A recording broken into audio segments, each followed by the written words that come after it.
오늘 신명기 21장의 말씀입니다. 말씀의 제목은 5가지 사회율법입니다. 하나님께서 우리에게 율법을 주신 것은 죄를 짓지 말라는 겁니다. 우리가 죄가 뭔지 모르면 끊임없이 죄를 지을 수밖에 없습니다. 선악과 사건을 통해서 하나님 말씀에 불순종하는 것이 타락이고 원죄라는 사실을 아담과 하와가 깨달았습니다. 우리가 세상에서도 남의 물건을 훔치거나 강도하거나 강간하거나 여러가지 잘못된 일을 했을 때 법적으로 그 죄를 심판하는 그런 법이 없다면 사람들은 죄를 가볍게 여기는 겁니다. 그래서 세상 유지를 위해서 또 하나님께서 진리의 복음을 깨닫도록 하기 위해서 율법을 주시고 세상에서도 사회의 법이 이룰 수 있도록 하나님의 말씀을 기준으로 죄악에서 떠날 수 있도록 또 죄를 저지르지 않도록 죄를 깨닫도록 하기 위해서 이런 율법을 만드신 것입니다. 오늘 5가지 사회율법을 통해서 우리가 어떠한 것이 죄이며 또 예수님께서 이 땅에 우리의 죄를 위해서 어떻게 죄값을 치루었는지 그것을 기억하는 응답받는 시간이 되시기 바랍니다. 아멘. 또 특별히 우리가 신앙생활하면서 세상에 잘못된 범죄도 중요하지만 우리가 하나님 앞에서 죄를 지어서는 안 된다는 거예요. 하나님 앞에 서지 않으면은 구원받은 성도라 할지라도 신자라 할지라도 하나님이 눈에 보이지 않는다고 생각하기 때문에 하나님은 영이시기 때문에 우리가 육신으로 타락한 인간의 눈에는 보이지 않습니다. 그래서 우리가 하나님을 만날 수 있는 방법은 말씀으로 만나고 성령께서 그 말씀을 믿고 깨달을 수 있도록 그렇게 하나님을 만날 수 있는 것입니다. 그래서 구원받은 성도들도 하나님이 지금도 살아서 우리를 감찰하시고 살피신다는 사실을 잊지 마시고 그래서 죄악에서 떠난 삶을 살아갈 수 있도록 인도 받으시기 바랍니다. 아멘. 자, 첫 번째 이 사회율법 2가지부터 먼저 보겠습니다.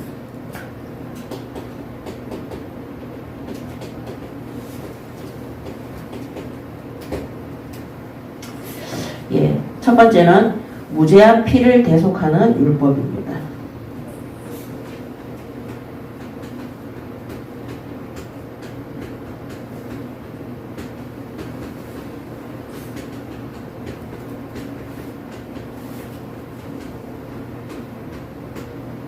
이제 1절에서 6절까지 6절이 아니고 1절에서 9절까지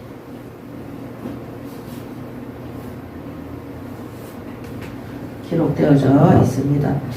자, 대속이라는 것은 죄값을 치는 것을 말하는 거죠. 자, 21절 1절에 내 하나님 여호와께서 내게 주어 차지하게 하신 땅에서 피살된 시체가 들에 엎드러진 것을 발견하고 그 쳐 죽인 자가 누구인지 알지 못하거든 너희의 장로들과 재판장들은 나가서 그 피살된 곳에 사방에 있는 성읍의 원근을 잴 것이요 그 피살된 곳에서 제일 가까운 성읍의 장로들이 그 성읍에서 아직 부리지 아니하고 멍에를 매지 아니한 암송아지를 치하여 그 성읍의 장로들이 물이 항상 흐르고 갈지도 않고 씨를 뿌릴 일도 없는 골짜기로 그 송아지를 끌고 가서 그 골짜기에서 그 송아지의 목을 꺾을 것이요 이렇게 되어 있습니다. 자, 살인자가 누군지 모르는 거예요. 그래서 원인 모르는 살해를 당한 자. 자, 그러면 이 살인자의 죄를 대신해서 이 성읍에서 이 죽은 시체가 있는 곳에서 원근을 재라 그랬잖아요. 가장 가까운 거리를 재서 가까운 거리에 있는 성읍에 있는 장로들을 불러서 그 죄값을 대속하도록 의식을 치르게 하는 것이 바로 무죄한 피를 대속하는 율법입니다. 그래서 첫 번째 이 무죄한 피살된 사체 여기에 살인자를 대신해서 죄를 대속하기 위해서는 이 대속을 책임할 자들을 부르는 거예요. 이 대속을 책임질 자. 그래서 2절, 3절에 보면은 장로들을 예, 청하는 거죠. 장로들. 아무나 가서 그거를 하는 것이 아니라 예, 그래서 신약시대에도 70인 예, 사도, 장로 이런 것이 중요한 것처럼 예, 또 이 성경에도 구약시대에도 이 장로들의 역할이 굉장히 중요합니다. 그래서 각 성읍마다 이런 장로들을 세워서 교회 하나님 앞에 예배드리는 성도들이 올바른 신앙생활을 할 수 있도록, 그 다음에 하나님을 믿는 백성들이 올바른 행정과 법 가운데 있을 수 있도록 예, 이런 제사장들과 이런 레위 지파들과 함께 백성들을 다스리고 심부름하는 일에 헌신하는 자들이 바로 장로들입니다. 그래서 이 장로를 한다는 것은 아무나 장로하는 것이 아니라 정말로 거룩한 삶의 본보기가 되고, 그 다음에 인격이 훌륭하고 또 많은 사람들에게 본이 될 수 있는 그런 자가 장로의 직분을 감당하게 되는 겁니다. 그거는 구약시대든 오늘날 신약시대든 오늘날 이 시대든 똑같습니다. 그래서 장로의 직분을 받은 자들은 일반 성도들처럼 교회에 그냥 왔다 갔다 하는 것이 아니라 교회의 전반적인 것, 그 다음에 성도들의 안위와 모든 신앙생활을 바르게 할 수 있도록 모든 기관에 연루되어서 함께 교회의 일에 헌신하고 봉사하고 심부름하고 또 타의 모범이 되는 것이 바로 장로의 역할인 것입니다. 그래서 하나님이 내게 주신 장로의 직분을 소홀히 하지 말고 정말로 교회 안에서 밖에서 주신 직분에 많은 사람들에게 또 신앙생활에 유익을 끼칠 수 있는 직분자가 될 수 있도록 응답을 받으시기 바랍니다. 아멘. 그래서 2절에도 너희의 장로들과 재판장들은 나가서 죽은 시체가 있는 이 살해된 그 사람 속에서 길이를 재어서 가장 가까운 거리에 있는 성읍의 예, 장로들을 데리고 와서 뭡니까? 한 번도 멍에를 이 코를 뚫지 않은 그죠? 그런 암송아지를 데리고 와서 예, 희생 제물을 드리라는 겁니다. 그래서 3절에 기록되어져 있죠. 멍에를 매지 아니한 암송아지를 취하여 4절에 그 성읍의 장로들이 물이 항상 흐르고 갈지도 않고 씨를 뿌릴 일도 없는 골짜기로, 그러면 사람의 손길이 닿지 않은 아주 깊은 골짜기에 가서 이 일을 해결을 해야 되는 거예요. 왜 그러냐면은 살해당한 자의 피가 그들의 땅에 스며들어서 죄악된 땅이 되지 않도록 하기 위해서 멀리 가서 그 희생 제물을 드려야 되는 겁니다. 그래서 그 골짜기에서 송아지의 목을 꺾을 것이요. 또 5절에는 레위 자손 제사장들도 그리로 갈지니 그들은 내 하나님 여호와께서 택하사 자기를 섬기게 하시며 또 여호와의 이름으로 축복하게 하신 자라. 모든 소송과 모든 투쟁이 그들의 말대로 판결될 것이니라. 자, 그래서 장로들과 성읍에서 가까운 장로들과 누굽니까? 레위인들까지도 참여하게 하고요. 특히 레위인들의 판결과 집도도 중요하지만 거기에 이 살해된 자의 책임을 누가 지냐면은 장로가 지는 거예요. 그래서 교회의 위기나 어려움이나 문제나 또 여러 가지 어려움을 겪는 성도들이나 잘못된 일을 한 자들이 있을 때 예, 목회자와 교역자와 이 장로들이 중직자들이 함께 교회를 바르게 세워나갈 수 있도록 같이 심부름을 해야 되는 것입니다. 자, 그래서 희생제물을 바쳐야 된다. 그 과정이 희생제물. 멍에를 매지 않은 암송아지의 목을 꺾으라 그랬습니다. 그거를 통해서 뭐합니까? 속죄의식을 하는 거죠. 죄를 하나님 앞에 이 죄를 용서해달라고 하는 제사함을 바라는 의식을 하는 겁니다. 자, 그래서 아무 죄 없이 죽은 이 암송아지가 누구를 대신한 겁니까? 살인자를 대신한 겁니다. 이 암송아지는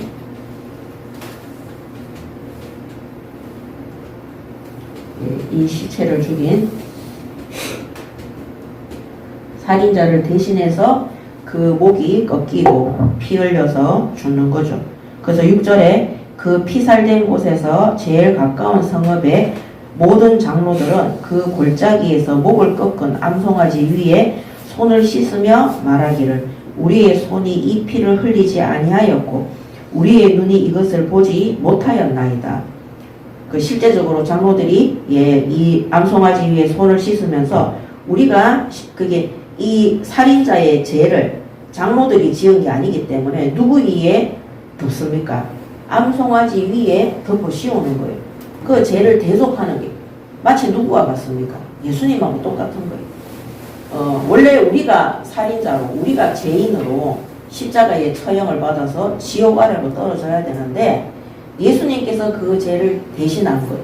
그래서 구약시대에는 예수님이 오시기 전이기 때문에 번제단에서 희생제물을 드릴 때마다 제사장들이 그 위에 안수했어요. 그래서 이스라엘 백성의 모든 죄악을 뭡니까? 이 순약과 순염소와 양들에게 대속시킨 겁니다. 자, 그래서 살인자를 대신해서 이 암송아지가 피를 흘리고 죽게 되는 거죠. 자, 그리고 살인자를 대신해서 대속한 거죠. 그리고 이 장로들이 안수하고 그 다음에 오늘 7절에 우리의 손이 이 피를 흘리지 아니하였고 우리의 눈이 이것을 보지도 못하였나이다. 8절에 여호와여 주께서 속량하신 주의 백성 이스라엘을 사하시고 무죄한 피를 주의 백성 이스라엘 중에 머물러 두지 마옵소서 하면 그 피 흘린 죄가 사함을 받으리니 너는 이와 같이 여호와께서 보시기에 정직한 일을 행하여 무죄한 자의 피 흘린 죄를 너희 중에서 제할지니라 그랬어. 그래서 이 사건과 손을 씻는다는 것은 이 사건과 우리 장로들은 상관이 없다, 무죄하다. 그렇지만 이스라엘 여기 있는 성읍 근처에서 시체가 발견되어졌기 때문에 누가 범죄를 저지른 겁니까? 가나안 땅 이방인이 저지른 게 아니라 이스라엘 백성 중에 누군가가 살해한 거예요. 그래서 그 죄를 대속하는 희생 번제를 드리고 장로들은 그 번제를 드림으로 희생 속죄 제물을 드렸으므로 우리는 이 죄와 무관하오니 그 죄를 우리에게 돌리지 마시고 이스라엘 민족 중에 누군지 모르잖아요. 그 사람의 죄악을 용서해 달라고 장로들이 대신 속죄를 제사함을 하나님 앞에 속죄함을 간구하는 거죠. 그래서 이 살인 사건과 무관한 손을 씻어서 자기들은 이거를 무관함을 선언하고 그리고 이스라엘의 죄악을 하나님께 죄사함을 간구한다는 거죠. 그랬을 때 하나님이 이와 같이 여호와께서 보시기에 정직한 일을 행하여 무죄한 자의 피 흘린 죄를 너희 중에서 제할지니라. 억울한 죽음을 당한 자에 대해서도 너희가 거기에 대해서 죗값을 받는 거예요. 그 죗값을 누구에게? 암송아지에게 희생 번제로 희생 속죄 제물로 드리게 하는 것입니다. 자, 오늘 이런 거를 봤을 때 우리가 하나님 앞에 죄악을 범하고 우리가 불순종하고 우리가 사탄의 미혹을 받아서 심지어 너희 아비 마귀라고까지 했어요. 그러함에도 불구하고 하나님은 그 죄값을 우리를 통해서 찾지 않으시고 구약 시대에는 희생 제물을 통해서 신약 시대에는 번제단에 양이 올라간 것처럼 예수 그리스도를 십자가에 매달라서 우리의 죄악을 대속하게 하신 것입니다. 그래서 이런 거를 보면은요, 하나님의 그 끝없는 은혜와 사랑입니다. 그래서 우리가 받은 이 구원이 그냥 예수 믿고 구원받아서 하나님의 자녀가 되었고 이렇게 단순하게 말로 행할 수 있는 것이 아니라 아무 흠도 없고 죄도 없으신 예수님이 오늘 이 살인자와 같은 이 사람을 쳐 죽인 이거는 극악무도한 죄잖아요. 이런 죄를 대속한 그리스도로 메시아로 이 땅에 오셨음을 예표하고 있는 것입니다. 자, 그 다음에는 두 번째 율법은 포로된 여자를 아내로 맞이하는 율법입니다.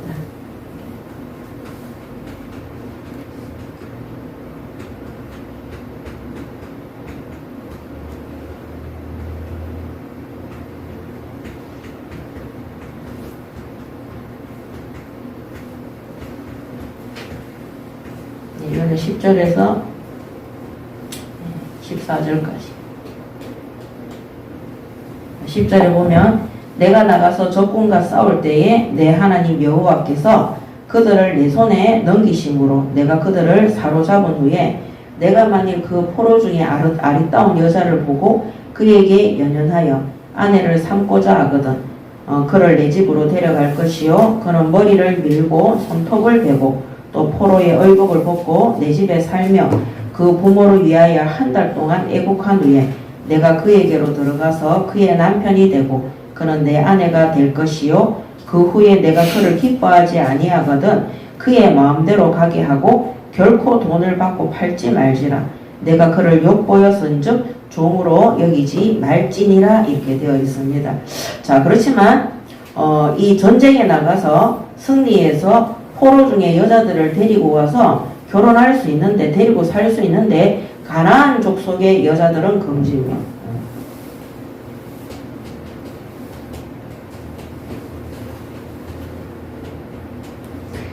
여자들과는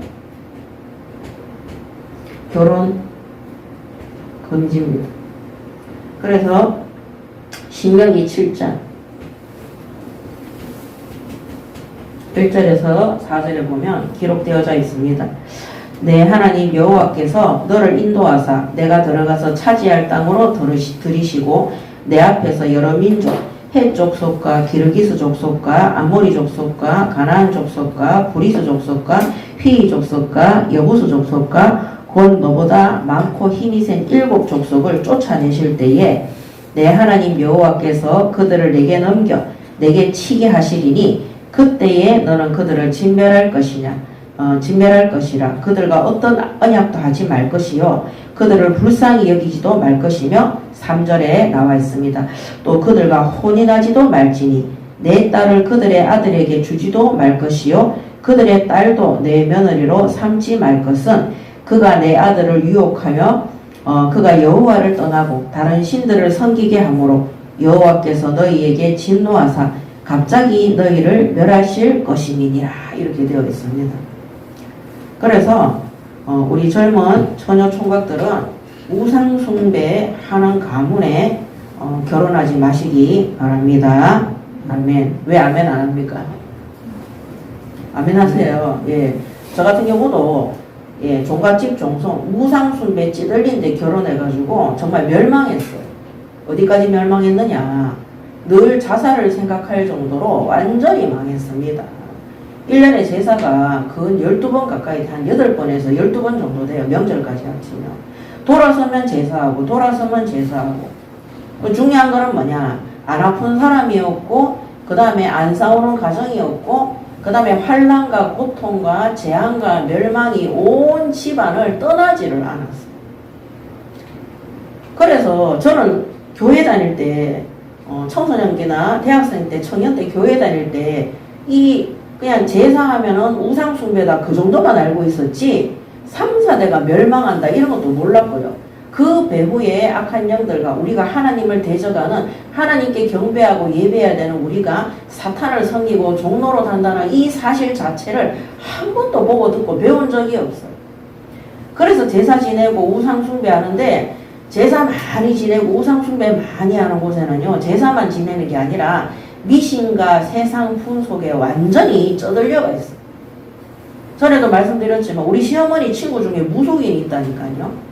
1월 1일부터 전부 다 무속이고 미신이고 생각하는 모든 것들이 있잖아요. 하나님의 말씀과 원수되고 대적하는 정말 이 자녀를 갖다가 몰렉신에게 바치듯이 자녀를 위해서 절에 가서 그 다음에 물 떠놓고 귀신들에게 뭐 비는데요. 그 자녀들이 다 망해요. 안 되도록 되어 있어요. 제가 나중에 알았다니까요. 우리 큰 신우가 대학 교수 사모님인데 젊었을 때 귀신이 들려가지고 저 도로에 그 차들이 쌩쌩 다니는 데 있잖아요. 거기에 맨발 벗고 뛰쳐나가서 멍을 때리고 그 집에 첫째 아들이 약간 모질해요. 그 다음 우리 둘째 신우는 아예 남편 시아버지가 절의 스님이에요. 계속해서 말아먹고 그 집에 뭐 들어보니까 그 이제 신우 그 아들내미 하나는 그거예요. 이게 뭐고 생식이 안 되는 그 뭐라 하면 무정자증이라고 그랬나? 3, 4대가 망하는 게 맞는 것 같아. 그 다음에 저희 남편, 저희 대련님 뭐 망하는 거는 이루 말할 수가 없고, 그래서 제가 그때 무슨 생각했냐면은 조상들한테 제사를 지내면은 저희 시어머니가 복을 받는다 그랬어요. 그 제가 절하는 거 보고 음식 만들고 이렇게 하면서 복은 안 받더라도 사람이 직장은 똑바로 다니고 술은 안 마셔야 될 거 아니냐. 이렇게 제사를 많이 지내고 조상한테 복을 받으면은 우리 집에서 대통령 안 되더라도 국회의원이라도 나와야 되는데 전혀 그런 거 없고 맨날 술에, 그 다음에 심지어 우리 들이는 도박에, 우리 시아버지도 술에, 여자의 도박에, 그 다음에 불치병에. 그 저희 남편 같은 경우도 고등학교 1학년 때부터 늑망염으로 시작해가지고 계속 아프고. 그래서 저는 옛날, 그리고 막 그래서 제가 예수 믿고 난 다음에 이게 바로 재앙이라는 거, 멸망이라는 거. 그래서 하나님이 가나안 땅에 있는 여자들과 족속들과 결혼하지 마라. 이방인 중에서도 우상 숭배에 완전히 쩌들려 있는 그런 가문에 남자들이, 여기도 보면은 여자의 아름다움을 보고, 그러니까 남자들이 왜 예쁜 여자 좋아하느냐, 창세기 6장부터 나와요. 그죠? 하나님의 아들들이 사람의 딸들의 아름다움을 보고 이렇게 나오는 거죠. 다 육신적으로 타락된 길을 가는 것이 바로 우상 숭배하는 가문과 연을 맺는 겁니다. 정말로 내가 이 불신자 중에 우상 숭배하는 집에 내가 정말 결혼하고 싶다. 결혼하기 전에 복음화가 되어질 수 있도록 심부름하고 진짜 하나님 앞에 응답받아서 결혼하셨으면 좋겠습니다. 그리고 중간에 제가 예수 믿고 저희 가정이 다 구원받았잖아요. 그런데 달라요. 끊임없는 불신앙이 계속해서 저희 남편과 그 속에 있는 겁니다. 그래서 제가 그때 뭐 깨달았냐면, 어렸을 때부터 신앙생활을 한다는 것은 너무너무 중요하구나. 결혼하기 전에 믿음의 사람과 하나님을 알고 예배를 알고 기도를 하는 사람과 결혼을 한다는 것은 정말 중요하구나. 그걸 제가 어떻게 알았냐면, 진주 갈릴리 교회에서 신앙생활 하는데 달라요. 처녀 총각 때 신앙생활 하다가 교회 안에서 믿음으로 한 사람들하고 불신 상태에 있다가 온 사람하고 쉽게 다시 변질되고 쉽게 다시 우상숭배로 가더라니까요. 근데 이제 저만 보더라도 아주 어렸을 때부터 교회를 다닌 경험이 있으니까 우상숭배 가문에 가도 늘 하나님을 찾고자 하는 그런 본능이 있더라니까요. 그리고 진짜 복음 받았을 때는 잘 변질이 안 돼요, 이게. 그래서 우리가 디모데의 그 믿음이 자신만의 믿음이 아니라 그 엄마와 그 다음에 그 할머니로부터 3대에서부터 내려온 믿음이라는 것을 우리가 다 반드시 기억을 해야 되는 겁니다. 그래서 특히 우리 하원교회 청년들은 불신자들 막 내 마음대로 좋아서 사귀고 그런 거 하지 말고 진짜 하나님 앞에 기도해서 이 언약, 예수 그리스도에 대한 복음의 언약과 하나님의 말씀 속에서 응답받아서 그렇게 결혼을 하시기 바랍니다. 아멘. 그래서 이들은 신명기 20장 16절에서 18절에 보면 우상 숭배 때문에 멸절시켜야 되는 대상들입니다. 멸절시켜. 이들은 이 가나안의 여자들은 멸절시킬 대상입니다. 결혼할 대상이 아니라. 그래서 신명기 20장 16절에서 18절에 오직 내 하나님 여호와께서 내게 기업으로 주시는 이 민족들의 성읍에서는 호흡 있는 자를 하나도 살리지 말지니 다 이 가나안 7 족속들 다 죽이라는 겁니다. 곧 헷 족속과 아모리 족속과 가나안 족속과 브리스 족속과 히위 족속과 여부스 족속을 내가 진멸하되 내 하나님 여호와께서 내게 명령하신 대로 하라. 이는 그들이 그 신들에게 행하는 모든 가증한 일을 너희에게 가르쳐 본받게 하여 너희가 너희의 하나님 여호와께 범죄하게 할까 함이니라 그랬어. 근데 이 말이 맞는 게 저도 우상 숭배하는 가문에 가니까 계속 제사 지내고 그 다음에 무당 찾아다니고 왜냐면 시키니까 여기 나오잖아요. 너희에게 가르쳐 본받게 하여 너희가 너희 하나님 여호와께 범죄하게 할까 함이니라. 다른 사람 이야기가 아니라 제 이야기. 그래서 제가 우리 큰아들한테 제일 미안한 게 뭐냐면은 제가 이 영적 사실을 몰라가지고 임신 8개월 때 저희 시어머니가 잘한다고 대구의 서문시장에 있는 유명한 무속인데 보냈다니까. 그래서 제가 그때 갔는데요. 그 무당이 저를 딱 보더니 배를 보더니 아들이네 이러더라고. 그러면서 이렇게 하는데 우리 큰아들이 나중에 얘기했어요. 어렸을 때 그 초등학교 1학년 때인가 얘기했어요. 어렸을 때부터 항상 귀를 때려서 나는 우리 시어머니가 그 웃기는 행동이라 해서 그런 줄 알았는데 참 무식하죠. 귀에서 귀신이 계속 한청을 듣게 하는 거예요. 초등학교 1학년 때 예배를 드리고 있는데 또 귀를 때리더라고. 그러면서 엄마 이야기 그만해. 나 그때 처음으로 얘기하는 거예요. 귀신이 나한테 엄마가 얘기하는 그 예수 다 거짓말이래. 속이는 거래. 계속 그런다. 제가 그때 온몸에 닭살이 다 오르면서 너 언제부터 그랬냐면 아주 아기 때부터 어렸을 때부터 그랬다. 그래서 깨달았었어요. 어렸을 때 이상행동을 하고 자폐적인 행동을 하고 귀를 때리고 벽에 가서 머리를 부딪히는 자해 행동을 했던 이유가 그래서 저는 그때 깨달았어요. 아, 뱃속에 있을 때 이미 얘는 악한 영에게 잡혀 있었구나. 그래서 가르침을 받는다. 이 가나안 땅의 여자들과 결혼을 하면 오늘 신명기 20장 18절 말씀 그대로 이는 그들이 그 신들에게 행하는 모든 가정한 일을 너희에게 가르쳐 본받게 하여 너희가 너희 하나님 여호와께 범죄하게 할까 함이니라. 저도 결혼해서 이런 거밖에 안 배웠어요. 그러니까 하나님과 원수관계에 들어가니까 정말 멸망하는 거죠. 자, 그래서 이들은 바로 멸절시킬 대상들이지 결혼할 대상은 아니다. 자, 그래서 그들과 결혼할 때 12절 13절에 보면 그 머리를 밀고 손톱을 베고 포로의 의복을 벗고 내 집에 살아 그 부모를 위하여 한 달 동안 애국한 후에 내가 그에게로 들어가서 그의 남편이 되고 그는 내 아내가 될 것이요 그랬어요. 자, 그래서 이들이 새로운 이스라엘 민족 속에서 그 공동체 속에서 새롭게 들어와서 새 삶을 시작하기 위해서 과거의 옛 모습을 청산하는 행위를 하는 거죠. 우리가 구원받을 때 불신자로 살던 그 모든 것들을 버리고 예수 그리스도를 영접하고 그때부터는 우상 숭배하지 않고 하나님 앞에 예배하고 경배하며 신실한 신앙 공동체, 복음 공동체. 이스라엘 민족은 하나님께 예배하고 경배하는 공동체잖아요. 그래서 이 이스라엘 공동체 속에 들어오는 새로운 시작을 하는 겁니다. 새로운. 그 시작을 하기 위해서 자기 육신의 부모들에 대해서 애곡하는 내 과거 이방인으로 살던 모든 죄를 하나님 이제는 번제단에 하나님 앞에 예배드리는 것에도 다 참석을 해야 되니까 그래서 새 삶을 시작하는 것입니다. 그리고 14절에 보면 그 후에 내가 그를 기뻐하지 아니하거든 그의 마음대로 가게 하지 말고 결코 돈을 받고 팔지 말지라 내가 그를 욕보였은즉 종으로 여기지 말라 그랬어. 그래서 네 마음에 안 들어서 헤어지더라도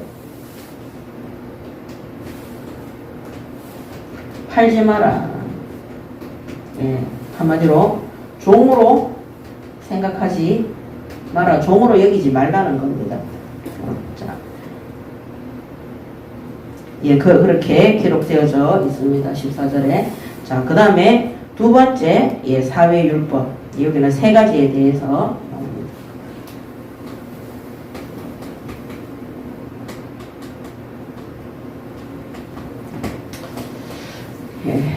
첫 번째는 장자권 보호에 관한 율법입니다.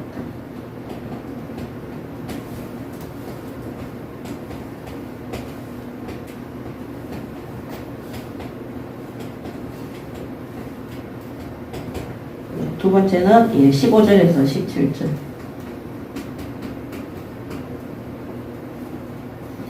아, 15절에서 23절까지. 23절이고 여기가 15절에서 17절입니다. 자, 여기 보면 어떤 사람이 두 아내를 두었는데 하나는 사랑을 받고 하나는 미움을 받다가 그 사랑을 받는 자와 미움을 받는 자가 둘 다 아들을 낳았다 하자. 그 미움을 받는 자의 아들이 장자이면 자기의 소유를 그의 아들들에게 기업으로 나누는 날에, 한마디로 유산을 상속할 때 그 사랑을 받는 자의 아들을 장자로 삼아 참 장자 곧 미움을 받는 자의 아들보다 앞세우지 말고 반드시 그 미움을 받는 자의 아들을 장자로 인정하여 자기의 소유에게서 그에게는 두 몫을 줄 것이니 그는 자기의 기력의 시작이라. 장자의 권리가 그에게 있음이라. 그래서 장자의 권리가 그에게 있음이라.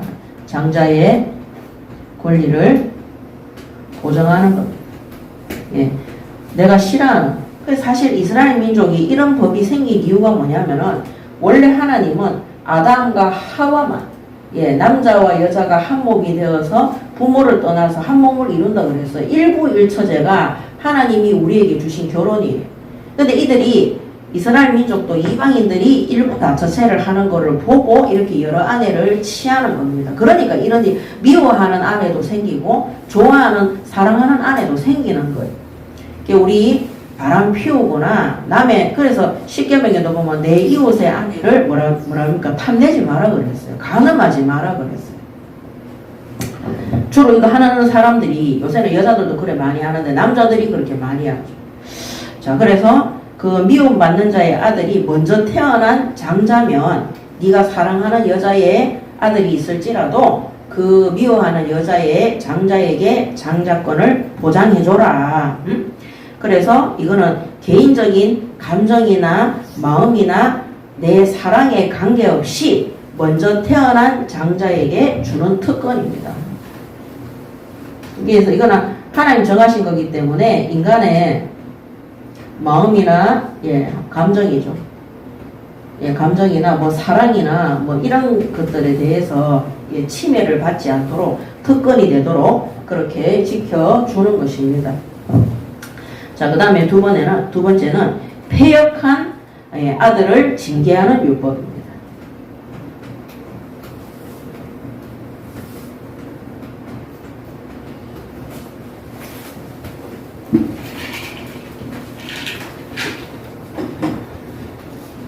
정말 구약시대에는 이런 거 보면요 너무 무서운 것 같아요.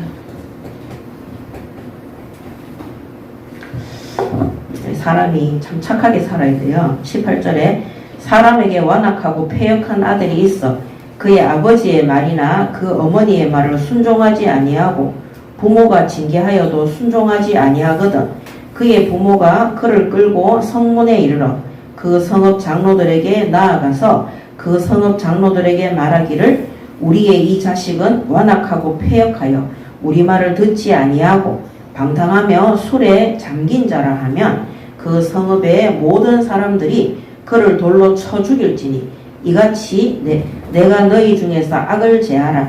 그리하면 온 이스라엘이 듣고 두려워하리라. 이렇게 되어 있습니다.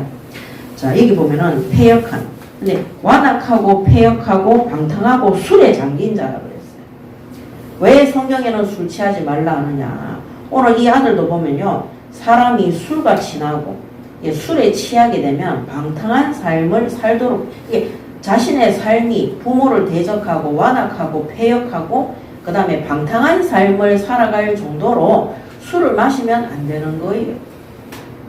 그래서 여러분들 예수 믿고 구원받은 사람들이 음료수처럼 술을 마시고 그거를 포장하고 거기에 대해서 핑계를 대는 것은 하나님 앞에 징계감이 되고 반드시 그거는 음행과 타락과 방탕으로 징계받을 대상으로 연결이 되는 겁니다. 하물며 하나님 앞에 기름 부어 부르심을 입은 목회자가 술을 끊지 못하고 음주 가무에 노출이 되어 있다면 그 사람은 이미 하나님 앞에 징계함을 받아야 되는 대상입니다. 이런 것들도 처리하지 못하고 끌고 다니면서 어떻게 성도들에게 하나님의 사람으로 온전한 삶을 살아라고 권면하고 말씀을 전달할 수 있겠습니까?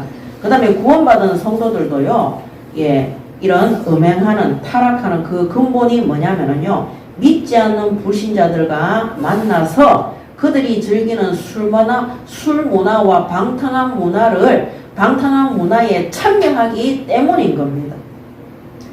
그래서 저도 20대에 막 친구 정말 좋아했거든요. 뭐 청소년 때는 학교 가면 친구들이 있으니까. 근데 제가 미대를 가서 내 친구들이 대학을 갔는데 우리는 또 그림 그리는 사람들이잖아요. 그렇게 술을 마셔요. 그렇게 담배를 피워요. 그렇게 소개팅, 미팅, 나이트클럽을 그렇게 많이 봐요. 그리고 심지어 수업 시간에도 우리는 캠퍼스가 100호짜리 이런 거는 엄청나게 큽니다. 이 칠판보다 더 커요. 그 100호짜리 그 수업 시간 끝나고 나서 자유시간에도 우리 그림을 계속 그려야 되는데 그 100호짜리 그 캠퍼스 뒤에서 무슨 짓을 해도 우리는 몰라요. 그 안에서도 음란한 짓을 하는 사람이 정말 많고요. 그 다음에 동아리 모임. 그런 선배들하고 같이 우리가 단합회 끝나고 나서 반드시 식사 끝나고 나서 사실 미대생, 음대생, 체대생들은 식사 끝나고 나서 술을 마시는 게 아니라 밥 먹으면서 술을 같이 먹어요. 반주로. 그러고 나서 2차로 어디 가느냐. 술 마시는 클럽으로 가요. 제가 그 대학교 1학년 때 다시는 그런 데 안 갔는데 단합회 모임이 있어가지고 갔는데 1차는 이해를 했어요. 나는 그 뭐 찌개하고 밥만 먹으면 되니까. 일단 돈을 내놨기 때문에. 2차로 나이트클럽을 갔는데 이래 데리고 가서 브루스를 치는데 그 남자 선배가 자기 목을 갖다가 내 목에 척 갖다 붙이는 거예요. 제가 바로 정말 소리 지르고 튀었거든요. 1학년인데 얼마나 놀랬겠어요. 그런데 그 여자 선배들은 같이 그렇게 목 붙여서 브루스 치고 있더라고요. 많이 해본 솜씨인 거예요. 여러분, 불신자들은요, 술 마시는 것을 건전한 그 사람들의 사회 활동이라고 생각을 해요. 그래서 뉴스에 보면은 대학교 신입생들이 1학년 때 술 너무 마셔가지고 연못에 빠져 죽고 술 마시다가 겨울에 얼어 죽고 이런 뉴스 우리나라에 종종 나오잖아요. 그게 요새 문제가 아니라 우리 어렸을 때, 우리 그 전에 있었을 때부터 계속해서 성경의 구약 시대 때부터 있었던 일들인 거예요. 이런 것들이 뭡니까? 결국에는 부모에게 패역하고 방탕하고 술에 취해서 자기 인생이 오늘 보면 징계받는 인생으로 가는 것입니다. 정말 예수 믿고 구원받아서 성령 세례를 받은 자들은 이런 곳에서 반드시 떠나도록 하나님께서 인도해 주시는 것입니다. 교회 다니는 신앙인들 중에 10년, 5년, 3년이 지났는데도 이 방탕한 속에 빠져 있는 자들은 그들이 정말 구원받았는가부터 확인을 해보고 그 다음에 올바른 양육을 받지 못했기 때문에 바르게 양육받을 수 있도록 우리가 그들을 말씀과 기도와 예배로 권면하고 가르치고 그들을 날마다 장성한 분량까지 자라날 수 있도록 우리가 심부름을 해야 되는 것입니다. 요한복음 1장 12절에 영접하는 자 곧 그 이름을 믿는 자들에게는 하나님의 자녀가 되는 권세를 주신다 그랬어요. 누가 하신 말씀? 예수님이 하신 말씀이죠. 영접하는 자. 자, 그 은혜로 인해서 구원받는다 그랬어요. 그래서 한 사람이 예수님을 구주로 영접하는 것은 우리의 노력이 아니라 하나님의 은혜로 그 영혼이 구원받는 거예요. 자, 부활하신 예수님이 제자들에게 오셔서 땅끝까지 천국 복음을 전파하는 증인이 되라 그래서 영접시키라는 말을 한 적이 없어요.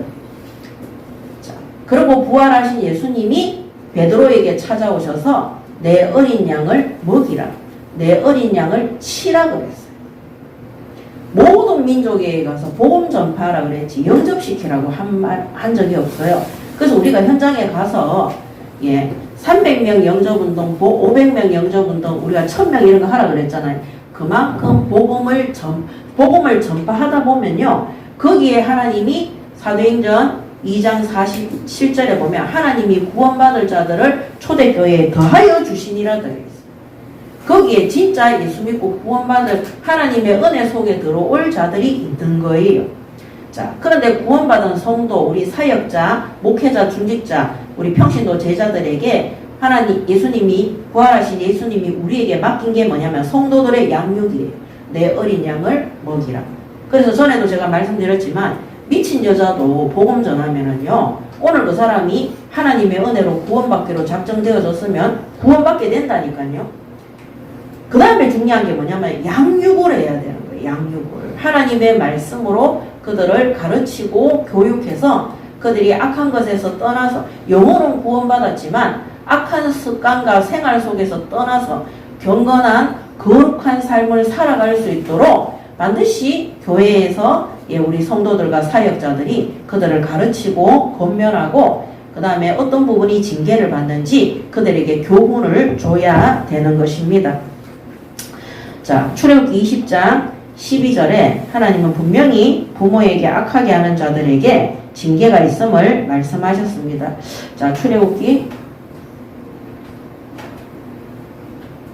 20장 12절에 내 부모를 공경하라. 그리하면 내 하나님 여호와가 내게 준 땅에서 내 생명이 길리라. 자, 그래서 효는요, 유교 사상이 아니라 성경의 효를 말하고 있어요. 자, 그 다음에 출애굽기 21장 15절 17절에 보면 자기 아버지나 어머니를 치는 자는 반드시 죽일지니라. 자기의 아버지나 어머니를 저주하는 자는 반드시 죽일지니라. 그래서 이때는요, 구약 성경은 율법대로 해야 되는 거예요. 그래서 이런 말씀을 주셨기 때문에 부모를 치고 부모를 저주하고 부모에게 패역한, 부모의 말을 듣지 않고 패역한 자들은 여기 보면은 죽여요. 그래서 만약에 우리가 예수님이 이 땅에 구원자로 안 왔다면 위기 청소년 아이들 있잖아요. 구약시대면은 우리 이상형이도 죽었어야 되는 거예요. 이런 것 때문에라도. 그런데 우리가 하나님의 은혜로 말미암아 구원받아서 우리가 이렇게 살고 있는 것입니다. 레위기서 20장 9절에 만일 누구든지 자기의 아버지나 어머니를 저주하는 자는 반드시 죽일지니 그가 자기의 아버지나 어머니를 저주하였은즉 그의 피가 자기에게로 돌아가리라. 이게 율법인 겁니다. 그래서 율법을 통해서 우리가 부모에게 패역한 일을 하는 것만으로도 우리가 죄인임을 깨닫게 하는 것이. 그래서 십계명은 우리가 지킬 수가 없어요. 다 죽어야 되는 거예요. 그래서 하나님이 예수님이 오시기 전에는 그 모든 원죄의 결과로운 자범죄들도 하나님 앞에 번제단의 희생제물을 통해서 회개하도록 그렇게 죄를 사함을 받도록 하신 것입니다. 그리고 여기서 더 무서운 게 뭐냐면요, 19절에 그의 부모가 그를 끌고 성문에 이르러. 처음에는 부모가 징계했는데도 순종 안 했죠. 안 되니까 그를 성읍의 장로들에게 데리고 가서 우리 이 자식은 완악하고 패역하고 우리 말을 듣지 않고 방탕하여 술에 잠긴 자라 하면 그 성읍의 모든 사람들이 그를 돌로 쳐 죽일지니 이래 되어 있습니다. 그래서 공개적으로 처형합니다.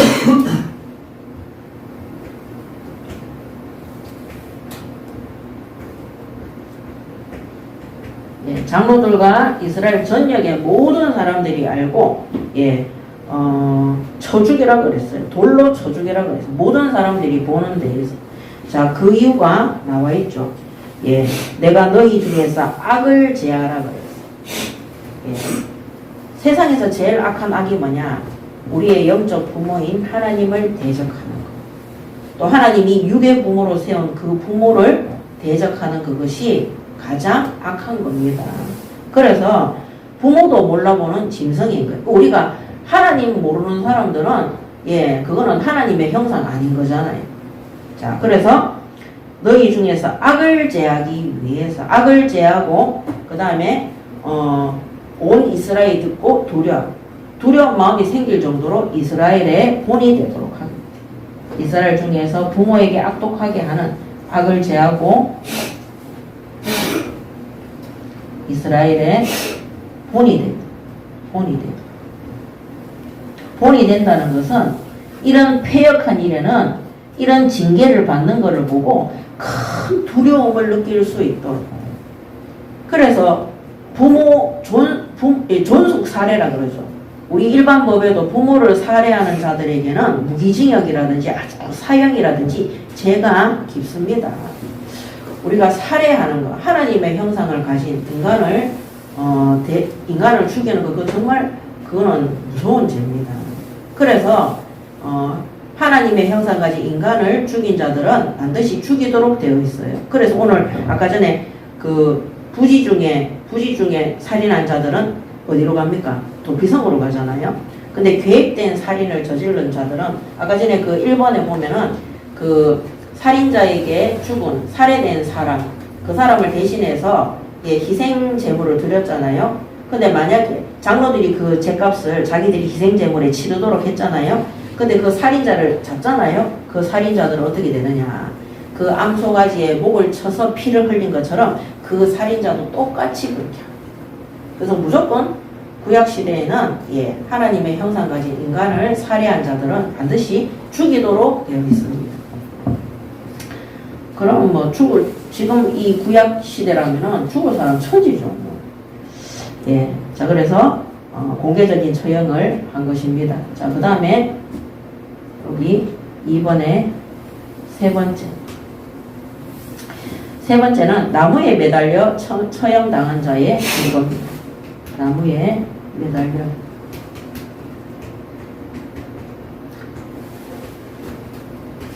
처형당한 자 증거. 이거는 22절에서 23절.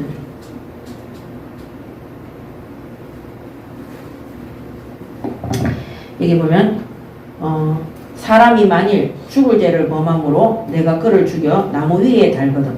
죽을 죄를 범했다는 것은 아주 극악무도한 범죄자인 거예요. 저거는 죽어서 마땅할 정도로 아주 극악이라는 것은 아주 악독한 범죄를 얘기하는 거예요. 그 시체를 나무 위에 밤새도록 두지 말고 그날에 장사하여 내 하나님 여호와께서 내게 기업으로 주시는 땅을 더럽히지 말라. 나무에 달린 자는 하나님께 저주를 받았습니다. 자, 그래서 이거는 나무에 매달아서 죽은 시체가 아니라 이미 죽은 시체를 갖다가 나무에 다시 매단 거예요. 그래서 오늘 이 마지막 절에 나무에 달린 자는 하나님께 저주를 받았습니다. 그랬어요. 그래서 이 사람은 아주 극악무도한 범죄자이기 때문에 하나님께 저주받은 자라는 것을 나타내기 위해서 나무에 달은 거예요. 하나님께 저주받은. 그래서 이가 저주받아서 죽은 자죠. 그죠? 그래서 뭡니까? 이 시체를 나무에 다는 거죠. 나무에 달아. 근데 이제 해가 지기 전에 끌어내려야 되는 거예요. 여기에 밤새도록 두지 말고 그날에 장사해서 내 하나님 여호와께서 내게 주신 기업에 있는 땅을 더럽히지 마라. 그래서 저는 이거 보면서 가룟 유다가 저주받았잖아요. 그 사람도 나무에 매달렸잖아요. 자살한 거죠. 그래서 얼마나 극악무도하면 하나님께 저주를 받겠습니까? 뭐 우리가 조금 생각을 해보면은 뭐 토막 살인을 했다든지 그것도 한 사람이 아니라 뭐 여러 사람이 했다든지 요새 시대로 말하면은 아니면 조두순이처럼 어린아이를 성폭행해서 막 살해한다든지 이번에 조두순이가 범죄 전자발찌 끼고도 움직여서는 안 되는 시간에 돌아다니다가 다시 감옥 갔어요. 징역 8개월인가 또 받았거든요. 이게 뭐 우리 그런 사람을 극악무도하다 그러잖아요. 사람에게도 저주받아서 죽은 시체가 되고 하나님께 저주받아서 또 나무에 매달리고. 그렇지만 그 나무에 매달려서 하늘에서 나무의 중간에 매달린 이유가 제가 찾아보니까 하늘에서도 저주받았고 이 나무에 매달린 건 땅하고 하늘 사이의 중간이잖아요. 땅에서도 저주받은 거고 하늘에서도 저주받은 거고. 그래서 하나님께서도 저주한 자고 땅에 있는 사람들도 저주한 자라는 것을 예표한다. 그래서 너도 오래 매달아 두지 마라. 네 땅이 하나님이 기업으로 준 땅이 더러워지니까 빨리 그냥 해지기 전에 내려서 파묻어라. 너무나 극악무도한 사람인 거죠. 자, 여기에 대해서 악독한 범죄를 저지른 자에게도 하나님께도 사람에게도 저주받아 심판한다는 것을 자, 여기에 기록하고 있습니다. 자, 결론입니다. 자, 오늘 이런 5가지 법을 통해서 이 무지한 피를 대속하는 율법을 통해서 흠없고 아무 흠도 없고 죄도 없으신 예수 그리스도께서 인간의 죄를 대속했다는 것. 그래서 예수님의 피 흘림이 없이는 절대 우리의 죄가 사해지지도 않고 구속함을 받을 수 없다는 것. 그래서 창세기 9장 6절에도 다른 사람의 피를 흘리면 그 사람의 피도 흘릴 것이니 이는 하나님이 자기 형상대로 사람을 지으셨습니다. 그래서 다른 사람을 살인한 자의 그 죄를 장로들이 대신 암송아지에게 대속할 정도로 하나님께서 죄값을 치르게 한 겁니다.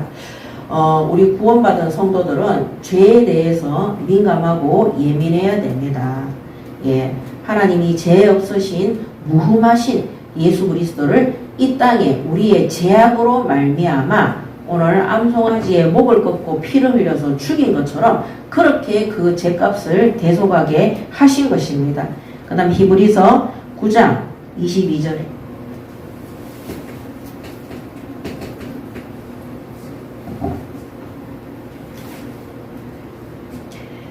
율법을 따라 거의 모든 물건이 피로서 정결하게 되나니 피 흘림이 없은즉 사함이 없느니라. 아멘.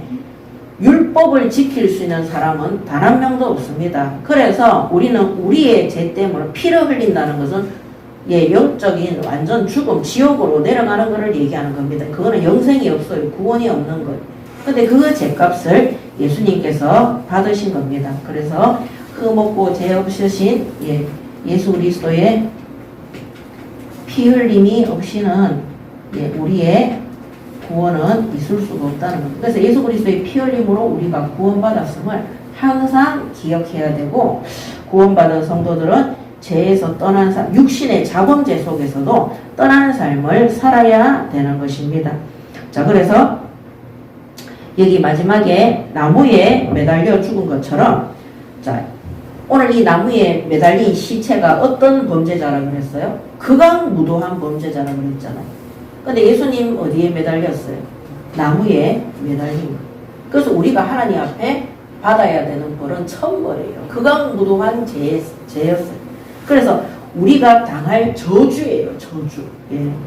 인간이 당할 저주.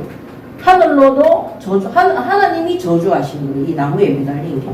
자, 이 인간이 당한 저주를 인간이 당할 저주를 예수 그리스도께서 대신 당하셨기 때문에,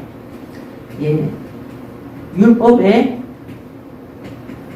저주에서 우리가 해방을 받은 것입니다. 그래서 갈라디아서 3장 10절에서 13절. 무릇 율법 행위에 속한 자들은 저주 아래에 있나니 기록된 바 누구든지 율법책에 기록된 대로 모든 일을 항상 행하지 아니하는 자는 저주 아래에 있는 자라 하였음이라. 또 하나님 앞에 아무도 율법으로 말미암아 의롭게 되지 못할 것이 분명하니 이는 의인은 믿음으로 살리라 하였음이라. 율법은 믿음에서 난 것이 아니니 율법을 행하는 자는 그 가운데 살리라 하였느니라. 13절에 그리스도께서 우리를 위하여 저주를 받은 바 되사 율법의 저주에서 우리를 속량하셨으니 기록된 바 나무에 달린 자가 다 저주 아래에 있는 자라 하였음이라. 아멘. 얼마나 참 우리의 이 구원이, 원래 우리가 극악무도한 죄로 말미암아 저주받은 자인데 예수님이 대신 나무에 십자가에 매달리신 겁니다. 자, 그리고 베드로전서 2장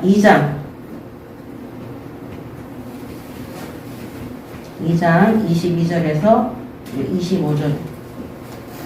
그런 죄를 범하지 아니하시고 그 입에 거짓도 없으시며 욕을 당하시되 맞대어 욕하지 아니하시고 고난을 당하시되 위협하지 아니하시고 오직 공의로 심판하시는 이에게 부탁하시며, 공의로 심판하시는 이가 누굽니까? 하나님입니다. 그래서 친히 나무에 달려 그 몸으로 우리 죄를 담당하셨으니 이는 우리로 죄에 대하여 죽고 의에 대하여 살게 하려 하심이라. 그가 채찍에 맞음으로 너희는 나음을 얻었나니 너희가 전에는 양과 같이 길을 잃었더니 이제는 너희 영혼의 목자와 감독 되신 이에게 돌아왔느니라. 아멘. 오늘 이 사실을 항상 기억하고 우리가 죄에서 떠난 삶을 살아서 믿지 않는 불신자들에게도 하나님 떠난 자들은 원죄의 결과로 이런 자범죄와 악독한 범죄 속에 들어갈 수밖에 없다는 것을 보여주시기 바랍니다. 아멘. 그 제일 좋은 게 뭐냐? 나를 만나서 구원받은 한 불신자가 예수 믿고 구원받은 다음에 원죄를 사함 이후에 하나님의 은혜로 성령의 역사로 그가 날마다 성화되어져 가는. 그 한 사람이 성화되어져 가는데 이 사람이 악독한 것을 알고 있는 많은 사람들이 예수 믿고 돌아오게 됩니다. 우리 그거 봤죠? 패션 오브 크라이스트 영화 보신 적 있죠? 거기에 보면 그 바라바 역할을 한 사람이 있어요. 바라바 역할. 그 사람 연기 진짜 잘했잖아. 그 영화에서 그 바라바 역할한 그 사람 분장부터 시작해 하는 행동 보면 와 진짜 그 사람 살인 강도자잖아요. 근데 사람들이 예수를 누굽니까? 예수를 풀어줄까 바라바를 풀어줄까 강도 바라바를 풀어달라고 하잖아요. 그런데 그때 그 바라바 역할을 했던 그 배우가 그 장면을 찍을 때 이 사람은 예수 안 믿는 사람이었대요. 그리고 그 이제 바라바 역할을 해야 되니까 막 극악무도한 생각을 하면서 그거 보면 막 하면서 막 이러고 있어요. 근데 그 사람이 그날 회심한 거예요. 이 예수의 역할을 맡은 사람의 얼굴을 쳐다보면서 연기를 하는데 그때 그 예수의 눈에서 정말 하나님의 무한하신 은혜와 사랑을 본 겁니다.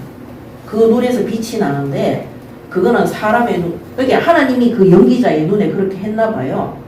그렇게 해서 이 바라바 역할을 했던 그 사람이 그날 하나님이 살아계시다는 것을 고백하고 믿고 구원받았다고 그렇게 기록되어져가 있더라고요. 그리고 또 그 예수의 역할을 맡은 사람은 그 십자가에 못 박힐 때 진짜 예수님이 겪었던 처절한 고통을 경험했다고 얘기하더라고요. 그래서 패션 오브 크라이스트 그거를 제작했는데 그 실제 연기했던 배우들이 정말 십자가에 죽으시고 부활하신 예수 그리스도를 체험했다는 간증들이 되게 많이 나왔어요. 영화 한 편인데 하나님은 그 예수에 관한 영화, 십자가에 관한 영화를 만드는데도 거기에 참여한 모든 감독과 배우들이 하나님 살아계신가 우리 인류의 죄를 예수님이 대속하셨음을 성령께서 깨닫게 하시고 알게 하시고 보여주신 것입니다. 그래서 불신자들이 영화 복음 전한 게 아닌데 영화 찍다가 예수 믿고 돌아왔다니까요. 그래서 그 사람들이 악한 길에서 돌이켜서 성화의 삶을 살아가는 거예요. 오늘 예수의 죽음을 헛되게 하지 않는 최고의 방법이 뭐냐? 우리가 성화의 삶을 살고 우리를 만난 모든 사람들이 악한 죄의 길에서 돌이켜서 하나님의 사람으로 온전케 되어지는 성화와 성령의 열매를 맺는 그런 사람이 될 수 있도록 우리가 돕는 것입니다. 자, 그렇다면 오늘 이 모든 말씀을 통해서 우리가 깨달을 것은 하나님의 공의와 사랑. 이 하나님의 공의는 뭐냐? 오늘 이 보면 모든 죄는 징계를 받도록 되어 있어요. 그래서 하나님은 택한 모든 이스라엘 백성이 구원받은 성도들이 죄악으로부터 깨끗하고 변화될 수 있도록 이스라엘 민족이 죄에 연결되지 않도록 이스라엘 민족이 죄악으로부터 끊어지도록 그래서 하나님이 공의로 심판하죠. 구원받은 성도가 죄를 지었을 때 반드시 징계를 받아서 죄악에서 끊어지도록 죄악이 끊어지는 공의의 하나님이 심판하시는 거죠. 그렇게 해서 이 공의를 행하셔서 이스라엘 민족이 날마다 성화되어져 가요. 성화된다는 건 바로 거룩한 하나님의 백성으로 살아가도록 인도하시는 하나님의 사랑이신 거예요. 그러니까 하나님이 이스라엘 민족을 징계하는 이유는 뭡니까? 죄에서 돌이켜서 회개하고 하나님 앞에 돌아오라는 겁니다. 그리고 죄에 대한 심판이 가장 큰 심판을 받은 자는 누구냐면 예수님인 거예요. 그래서 날마다 우리가 예수님의 십자가를 기억하고 오늘 이 말씀을 통해서 나무에 매달린 자는 하나님께 저주받은 자. 그 예수님은 저주를 자청하시고 우리가 받아야 되는 모든 극악무도한 죄의 결과를 예수님이 받으시고 우리가 구원받아 거룩한 하나님을 아빠 아버지라고 부르고 우리가 하나님 앞에 선별한 성도로 심지어 우리를 성령이 내주하시는 교회로 성전으로 고린도전서 3장 16절에 너희가 하나님의 성전이고 성령이 거하는 거 알지 못하느냐고 그랬어요. 그런 자로 하나님이 우리를 거룩한 죄악에서 거룩한 자로 변화시킨 겁니다. 그게 하나님의 공의와 하나님의 사랑입니다. 하나님의 공의의 심판이 없다면 우리 인간은 죄를 깨닫지도 못하고 영원한 멸망 속으로 가야 돼요. 구원받은 성도들도 이 사탄에게 핑계대고 그 속임수에서 빠져나오지를 못하는 겁니다. 오늘 우리가 하나님 앞에 징계를 받음으로 나음을 입었다 그랬거든요. 우리의 모든 악독한 병에서 치유되어져서 거룩한 성도의 삶을 살아갈 수 있도록 응답받으시기 바랍니다. 아멘. 제가 어제 예배를 준비하다가 유튜브에 어떤 목사님이 광고를 올렸어요. 이 목사님이 유튜브 좀 하시는 목사님인데 이 교회의 성도들이 오늘 2월 1일까지 성전에서 예배를 드리고 성전을 비워줘야 된대요. 그래서 다음 주부터 예배 드릴 장소가 없는 거예요. 그래서 어떤 교회에 갔는데 강서구에 있는 어떤 교회에 가서 교회당을 좀 빌려달라고 하니까 그걸 자기들이 오전에 예배 드리고 오후에 빌려주겠다 그랬대요. 근데 오후에 빌려주겠다 그랬는데 뭐 안 됐나 봐요. 그래서 이분이 또 다른데 뭐 어떤 교육관을 이제 빌리러 갔는데 어떤 큰 교회에 연결되어진 교육관을 빌리러 갔는데 그 교회 목사님이 3단계를 거쳐서 허락받아야지 된다 해서 또 못했다는. 그래서 또 할 수 없이 또 신학교를 간 거예요. 신학교 강의실을 빌리려고 갔는데 거기서도 이제 안 된다는 거죠. 막 그렇게. 그러면서 2월 1일 주일밖에 우리가 이 장소에서 예배를 드릴 수 없다고 이제 그 영상을 보는 모든 사람들한테 우리가 계속해서 예배 드릴 수 있도록 물론 하나님 성전 준비했겠지만 그 성전 받게 해달라고 그 기도를 부탁하더라고요. 저 오늘 기도문 쓰는데 그 목사님하고 그 교회를 위해서 성전 예배 드릴 수 있는 성전 달라고 저도 기도했거든요. 저는 이런 생각했어요. 하나님이 더 좋은 것으로 준비해놨기 때문에 그렇게 하게 하시는 거예요. 왜냐하면은 저도 개척할 때 성전이 없어 집도 없었어요. 근데 하나님이 신학교 수업하고 돌아왔는데 정말 우리 교회는 중국 선교부터 해야 된다 그랬는데 정말 중국인 집에 교회가 세워지더라고요. 그리고 단 한 번도 우리 교회가 학원이든 어디든 성전이 없어서 예배 못 드린 적이 없을 정도로 코로나 때도 우리가 모여서 예배 드리고 전도 선교할 수 있도록.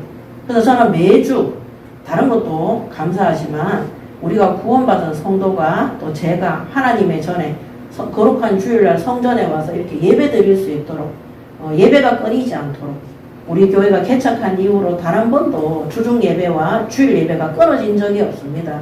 교회당이 없어서 뭐 우리가 못 드린 적이 없습니다. 그래서 그게 항상 감사했는데 이번에 너무 더 감사했고요. 그 다음에 그 목사님의 광고를 보면서 참 정말 그런 믿음이 왔어요. 하나님이 정말 그 교회에 가장 좋은 곳을 하나님이 준비해놨다. 왜냐하면 하나님 앞에 예배 드릴 장소를 달라고 기도하는데 우리 지난주 목요 현장 캠프 때 루디아의 집 장소를 준비해놨죠. 하나님이 그 장소를 준비해서 빌립보 지역에 유럽 최초로 교회가 세워질 수 있도록 축복해 주신 거예요. 오늘 우리가 구원받아서 우리는 원래 성전에 와서 예배를 드릴 수 없는 극악무도한 범죄자였어요. 악독한 자였어요. 근데 예수님이 십자가에 매달림으로 우리가 받은 구원입니다. 우리가 받은 이 구원을 우리가 방탕하고 술 취하고 세상에 취하고 육신에 취해서 죄의 길로 들어서서 많은 불신자들에게 하나님을 욕되게 하고 교회를 욕되게 하는 그런 삶을 살아서는 안 되겠습니다.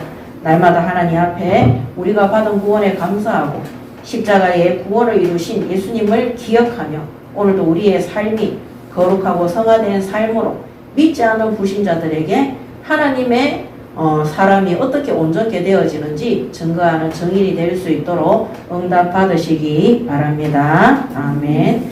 기도하겠습니다. 하나님 은혜를 감사합니다. 율법을 지킬 수 없길래 율법을 지킬 수 없기 때문에 예수님께서 십자가에 그 율법을 완성하셨음을 믿습니다. 오늘도 우리의 제약된 삶이 예수 그리스도로 말미암아 구원받았음에 감사하며 앞으로 남은 인생이 하나님 앞에 온전히 예배하고 경배하며 날마다 거룩한 삶을 통하여 구원을 이루어가며 믿지 않는 많은 불신과 세상 현장에 하나님 살아계심을 증거하는 그리스도의 증인이 될 수 있도록 축복하시고 인도받는 하온교회 모든 성도들 되게 하여 주시옵소서. 감사드리며 우리 주 예수 그리스도 이름으로 기도드립니다. 아멘.